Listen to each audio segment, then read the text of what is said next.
ការគោរពប្រសង់មែនទែនទៅយើងរាល់ថ្ងៃនៅគោរពតែបែបប្រពៃណីតែចិត្តវាអត់ភាកច្រើនណាចិត្តវាអត់ដែលព្រះសម្មាសម្ពុទ្ធបង្រៀនឲ្យចេះគោរពនឹងគ្រប់ទីកន្លែងជួបគ្រប់ទីកន្លែងពីព្រោះសម័យព្រះមិនមានពិធីបុណ្យច្រើនដូចយើងទេ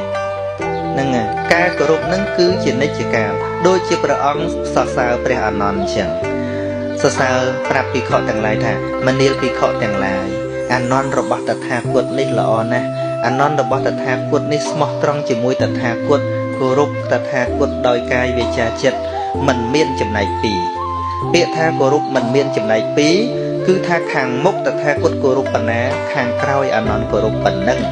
ប៉ុន្តែយើងវាជាកឆែតមុខមកខាងច្រើនតែគោរពនៅខាងមុខខាងក្រោយនិយាយដើមមែនទេអត់ទេហ្នឹងហើយទោះបីនិយាយក៏មិនមាត់ដែរណាហ្នឹងហើយមិនក៏មិនទៅមិនអាចហាមបានទេណា